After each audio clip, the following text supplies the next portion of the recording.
morning. Today is the 31st of July and here we are at Grimsthorpe Castle in Lincolnshire for the third part of a Slightly Shambolic Shuffle around the 2021 Festival of the Unexceptional. Now I have done two parts of this so far. We've been into the Concours d'Ordinaire, which is in there, which is all the special cars that will be judged. But this is called the Unexceptional parking, and we've done some of that side over there, but we're going to concentrate on this side now. If I get information wrong, if there's wind noise, if I fall over, if I get interrupted by announcements, then I'm afraid that's just the way that it goes on this channel. That's why it's called the Slightly Shambolic Shuffles. So this is a 1973-74 Austin Maxi 1750 HL. The E-Series engine in there, and a 5-speed gearbox. Oh, another Rover SD3. Now we had one of these on the channel on No Budget Reviews quite recently, viewers. That was a 213S from 1987. This is also a 213S actually. It's a bit of a different colour though. These are very rare cars now because they used to like to rust quite well. Next to us we've got a Vanden Plas 1500 77-78 plate. It is based on the Allegro, but there's no Allegro badges on them. And yes, you've got the picnic tables as well. There's a little crack there, yes. You can see the picnic tables and also the wooden dashboard. My uncle had one of these actually back in the early 90s. They sort of popular in a funny way. Ooh, Volvo 960 facelifted one. It's quite an early facelift one too. I wonder if this is the 3 litre. Yeah, it's a 3 litre 24 valve. It's not the CD though. 94-95 plate. These actually came out in 95, so probably to 95. Lovely Rover SD1. Quite an early one, it's a 2600. I can't remember what colour this is called, viewers. So there's lots of lovely British Leyland colours from the 70s. I don't remember what this is called. 77-78 plate on this. Now we did a BX on the channel recently when I was imagining that I was Ian Seabrook. That doesn't happen all the time, but sometimes it does. And this is a very special one. It's a GTI, and it's a post-facelift one. We haven't got the windows in the side panels here either. I don't think this is a 16 valve though, because those are even more special. This is a pretty special one. 89-90 plate. Nissan 100NX. I don't think this is Laurie from Lloyd's Mechanical Marvels one, because for a start this is an auto and his is a manual. You don't really see these anymore, viewers. One of the reasons for that was because they used to like to rust quite a lot, like a lot of cars at the time. So 94-95 plate. Rover 100 convertible. Can't remember if I've actually seen this at the BMW Leyland show recently or not. It's a 95-96 plate. And yes, the rear windows are operated manually, like the front ones. The latest sort of instrument pack, which came in actually with the sort of Mark II Metros in the 80s and was updated for the Rover Metro, and then slightly updated for this one as well because it's actually got Rover R8 indicator and wiper stalks and the optional airbag. A lot of hundreds don't have airbags, which I think is extraordinary, but a lot of them don't. Alfa Romeo 166, it's 2001. It's kind of similar looking in a bit of a way to the one that Mr Coleman, Rubbish Mechanic, used to own, but we filmed on the channel last year. But this is a 166 Super. It's probably not the boost though, so it'd be a twin spark. Now this is something very special. This is a 1995 Rover 216 SLI. This is a manual. Now the one I had one of these was very much like it. It was a year later registered, but probably made the same year because the hatchback R8s were discontinued in 1995. Mine was Nightfire Red. This is like British Racing Green. And it takes me back a lot, although I didn't have as much rust viewers on mine as this one. They do like to rust, and this one has enjoyed its rusting very well. A Chrysler Avenger, 77, 78 plate with Peugeot. I think there's a Peugeot 306 wheels on it. So the Chrysler Avenger came about, I think, about 1976. Originally a Hillman, then a Chrysler, then right at the end a Talbot from about 1980. Extraordinary. I think the rear lights were changed. Yes, you can see actually where the original hockey stick lights were, because I just put the metal caps in place, which is not the most sensible thing necessarily. Yes, I think, yes, the Talbot badge came in August 79, so the 1980 model year. Very early BX with the little rear side windows as well. Yes, from a slightly sweary forum. A very early one, it's 83, 84. I think the BX in this country was launched in 83. So you've got the kind of crazy dash in this one. Don't really see the pre-facelift BXs anymore. You don't see many of any type. DeLorean, the W would be 81, so only 2 model years for them. 87, 88 Volvo 240 GLT with the leather interior. This one is a saloon. Peugeot 205 GT.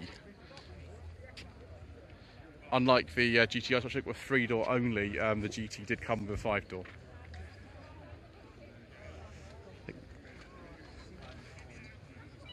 So it'd probably be an 89, because the in 1990 they changed the rear styling slightly to look a bit different. It's back of that 240 GLT.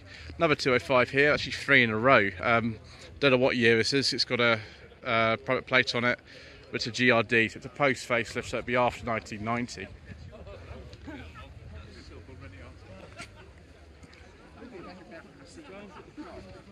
So another one that's about 89, 90. This is a 1.6 GTI, it's 1990. And there we go, that was a popular thing you could do at the time. You could put a reflective back on your 205. And Mazda MX-6, oh viewers, I do like this very much. It's sister car to the Ford Probe. I think they were made in Flat Rock, Michigan, these. It's 95, 96 plate. Not many of these left, viewers, like so many cars we're going to see. Thank you. Not many left at all then. 2.5 V6. Very, very late Rover 600. This is probably a GSI because of the leather interior, but they played around with some sort of special editions right into production, so this could well be a different trim, but it looks a bit like a GSI because I used to have a GSI and it was an automatic like this one too. There is a review of it on the channel, along with another 600, and yes, mine used to pit in exactly the same place as that too, viewers. So yeah, very, very late one. Mercedes 190E, it's a manual as well. 190E manual. Late one, 91, 92 plate. It's got a normal handbrake in it, viewers. Brilliant. Like a normal handbrake. Oh, another 205. This one's a very early one. That'll have the suitcase engine in it, an XL, so quite low down the range.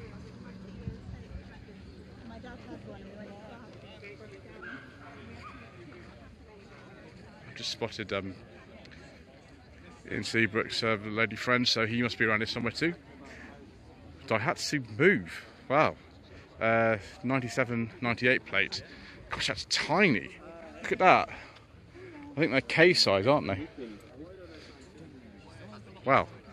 Not the most handsome looking of cars, viewers, but certainly very practical. And here we have a very early Metro. It says it was Mini Metro on it, so probably 82, 83. So 1.3 auto.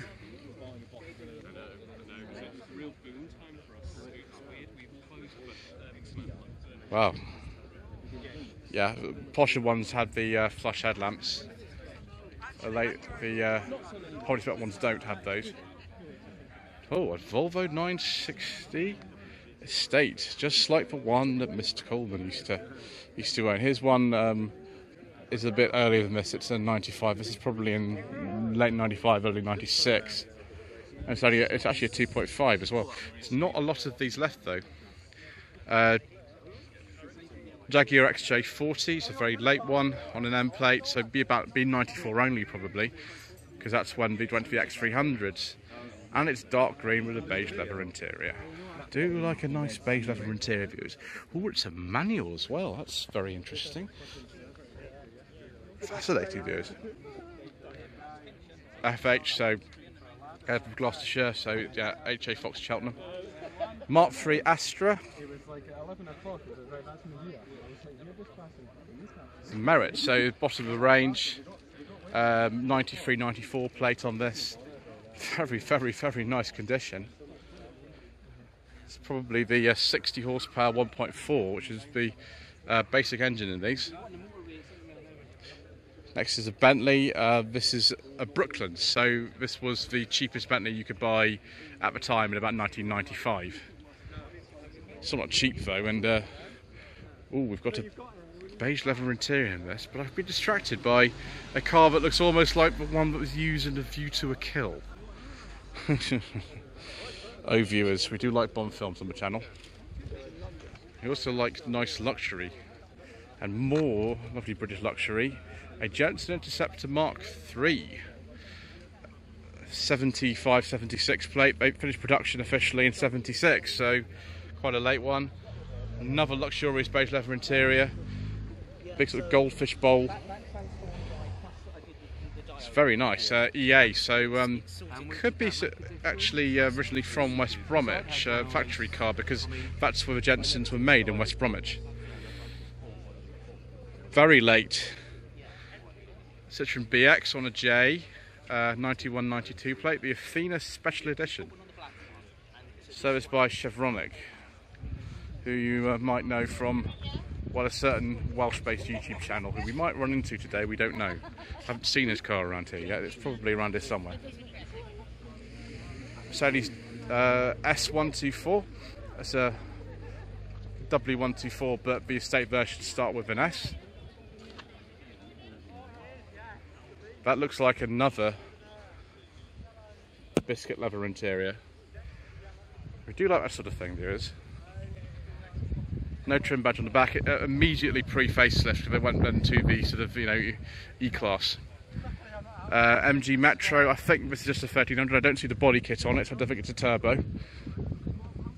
It's very similar to the one that my godfather used to have. He used to have a red MG Metro 1300. I think this is a slightly later one than this, though. Triumph. I think that's. Is that a TR7 or a TR8? It'll tell me on the back. It's a TR7. Yeah, so the Triumph Slant 4 engine. Same colour as the one that Martin Shaw actually drove during the first series of professionals. It's a much earlier one known. It wasn't a convertible, it was just this normal TR7. Another Allegro. There's been quite a few Allegros I've seen at this show. This is a T-plate, so 78, 79, 1500 E-Series. Super. I call this by this stage Allegro 2.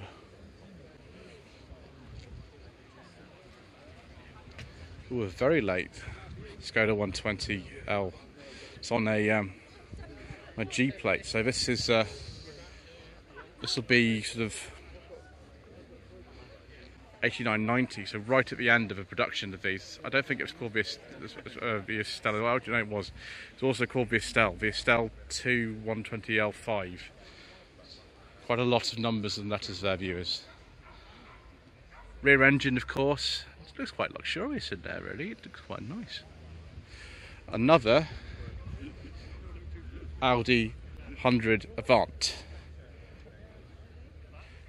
The 2.2E, it'll be 8990 plate. Renault 4. Don't know what trim level that is, who knows. It's a P, so 75, 76 plate. Oh, it's a very early discovery indeed on a G, because the G was when they were launched in '89. The first ones were sort of G, something WAC, the press cars, I think.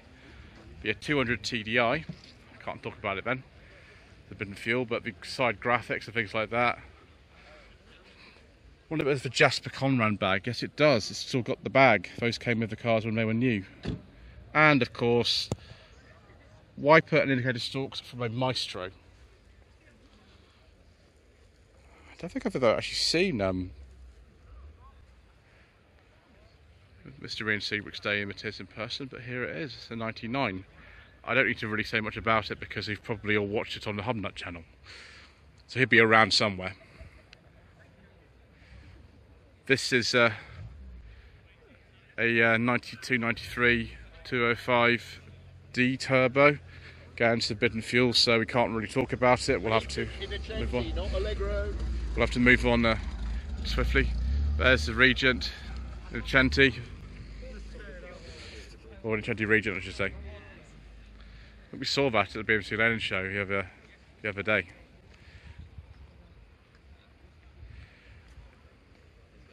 Bluebird, I think this would be a Sunderland built one, I should think, by this stage. 87, 88 plate. It's automatic. Ooh, it's quite nice. It's got electric windows. It must be one of the sort of higher trim ones then. 1.8 GS. Another Bluebird here, the same shape.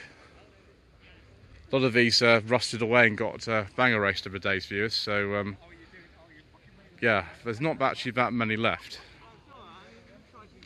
This is a later one. Definitely a Sunderland built one. Do not enter onto the emission zone. Yes, indeed. Don't go in on one of these because fortunately they're not compliant with it, so you have to start paying money to enter it, which isn't too much fun. Ooh, very late Triumph 2000 TC with Student Spirit facelift on a P plate, so that would be 75, 76. Supplied by Henleys, who supply everything back in the day. UU is a London plate. I haven't seen one of these for an awfully long time. This is a 1993 Seat Toledo 1.6L. Mark I Toledo was based on the floor pan of the Volkswagen Golf Mark II. And it's for sale apparently too. I can't remember the last time I saw a Mark I Toledo, to be honest. I owned a Mark IV for quite a number of years, until last year actually. But I've never seen one of these for years. They're very, very rare now. Rare as well as this Mark V Ford Cortina gear. That's a very late one, so it'd be 82 only on a Y plate because that's when they stopped making them. Let's have a look what engine's in this one. Maybe it's a 2.3, or it could be just a 2 litre. No, it's just a Pinto 4-cylinder 2 litre. Wartburg with interesting plates on it. I don't know what year this is, viewers. Pass. I'd like to say 70s, but I don't really know. Hope they're not after me. Yes, the Wartburg Tourist. They're called 353. Very early Morris Minor. Not a Series MM because it's a highlight. Yeah, split windscreen. So I'd like to say about 1954, 55, something like that. Something like that. It's only 5,000 pounds. It doesn't sound too bad actually for one of those. I think that's the 803 series because they made these the 803 between 53 and 56. Another Vauxhall Astra Mark III. This is the pre-facelift one. Don't know why it's got a green plate on it. That's very strange. Maybe someone just likes green. Just this is L, so maybe the 1.4. Old viewers. Old viewers. I found a Daihatsu applause. Need to pause a second here because I kind of want one of these. And look viewers, a rear wiper. That's because it's not. It's because it's not actually a saloon. It's a hatchback, viewers.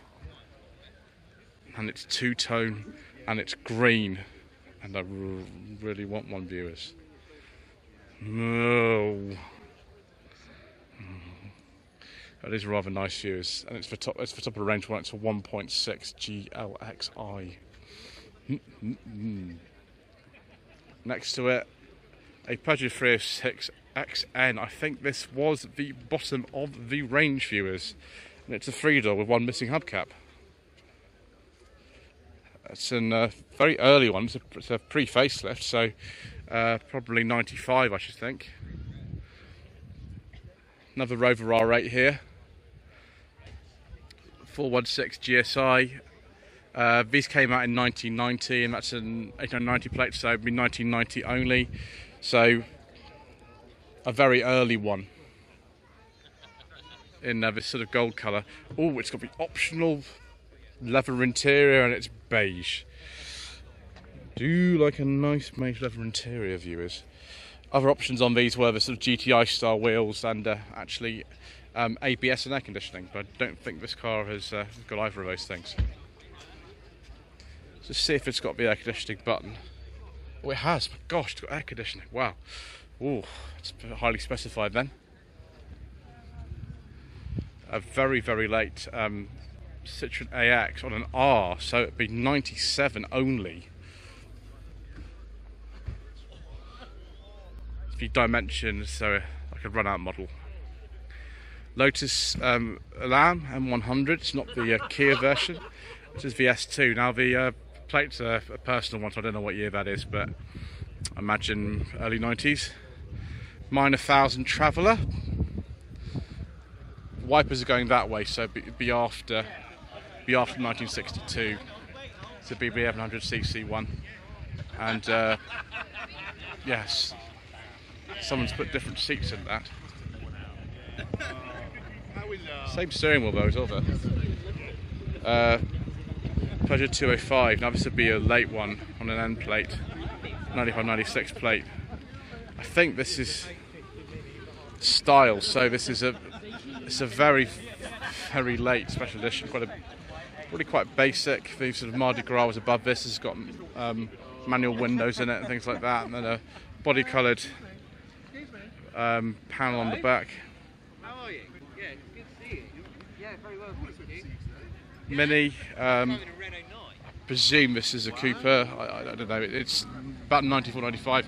There was a sort of facelift, maybe had a Mark 7 Mini in 95. So I imagine this is 94. It's got no airbag, you see. So we'll go over here and we will just go down this a little bit more. I've just seen how many cars are here, but we'll keep going. We'll try to keep our composure, viewers, like we always do. Green Volkswagen Polo Mark III. Yes, I had one of these as the first car, the green Volkswagen Polo Mark III. Now this has got the optional Sporträder alloy wheels on it, so I don't think this is the CL model, which is like the one I had. I think this is a Polo SE, so it's special edition.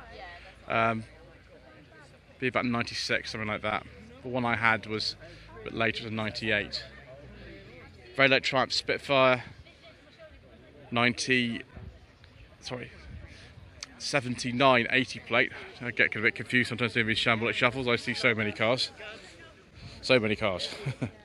BMW E34 5 Series. It'd be a later one with those mirrors on it. Yes, it is a very late one. It's a 94, 95, 96 plate on an N.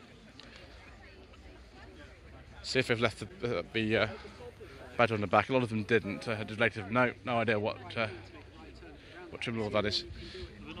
I do know that this is a Humber Scepter. It's from 1966, so this is the sort of penultimate year of production for these. Before the sort of arrow-shaped Scepter came out. Very different in style from the one that replaced it, that's for sure. BMW E36 Coupe. Wouldn't be surprised if this is a 318 IS or something like that. No, it's a 320. Oh dear. Apologies, viewers. See, if we do get things wrong on this channel.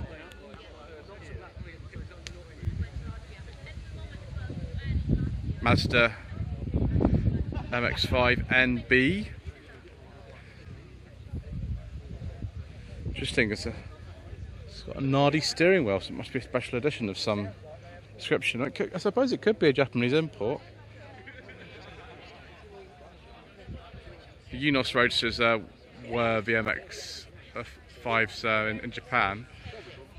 Rather, they were badged as Roadsters in Japan. They dropped the Unos mark entirely for the Mark II, so I suppose it could be a Japanese import, that one. Often made on Nardi steering wheels. Peugeot 406 Estate, 98 plate on this.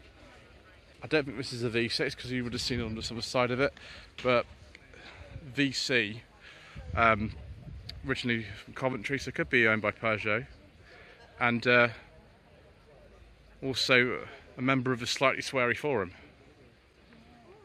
This is a very late 205 GTI. They stopped production not so long after this, and yes, this has wearing Peugeot Talbot plates on it. Peugeot GTI 1.9 automatic. What? So, initial batch of 23 205 GTI autos made for the Japanese market. Air conditioning, full solid power steering. They failed emissions tests, converted into specification by Treasure UK and sold in through selected dealers. So this is a Japanese spec car, a bit like a 205 Gentry. Wow, now that is exceptionally unexceptional. It's a very late one as well. They started making the GTIs a right-hand drive market quite soon after that. Ooh, a Renault Safran. Now this was in the car park of the hotel where we were staying last night. And it's an RT. It's an early one, 93, 94 plate. I think these came out in either 93 or 94. Which could have been owned by Renault originally. They used to register them in Portsmouth, imported from Southampton, registered in Portsmouth because they're the same registration area. And this is a Portsmouth plate, so it could well be supplied by Renault UK themselves. Hyundai Stellar. 84, 85 plate. Okay, I'm getting my numbers mixed up again today. This doesn't look like it's the one with the V8 engine in it. It looks a bit different from that. See, what is that engine in there? It is the V8 one. I'm really not doing very well today, am I? That's why we call them Shambolic Shuffles, because we get things wrong. This is the V8 conversion one. You would have seen it on a certain Welsh-based YouTube channel, all that kind of stuff. You know this car better than I do. Bentley Mulsanne Turbo. Again, personal play. I have no idea. No idea what year this is. It'll be late 80s, I think. And of course, it's got a beige leather interior. I do like a nice beige leather interior, viewers.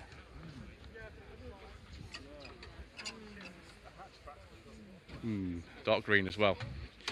Right, we'll just get to the end of this little row, just pull that sort of piece of tarmac there, and then we'll finish this part because we have quite a lot more stuff to film at this event. So this is a final facelift Peugeot 306. It's Meridian Special Edition. I remember I've actually driven one of these. I think it was this colour as well, and with these sort of half leather seats in it. The gearbox in it was really knackered, the one I drove. That was about 10 years ago, so maybe this is a bit better. The gearbox is about similar to, I think, on Rover 200, the R65. K11 micro shape. If it's on an R plate, it'd be a 97. It'd be one of the last kind of pre-facelift ones.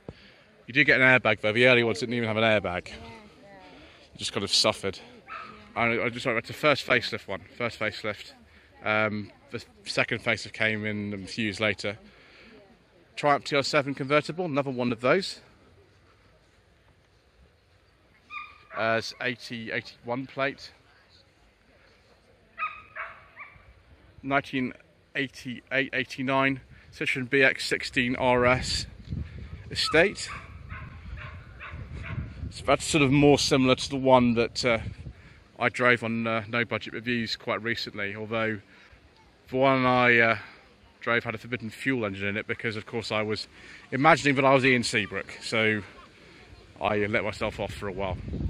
Mark II Metro 5-door, 85-86 plate.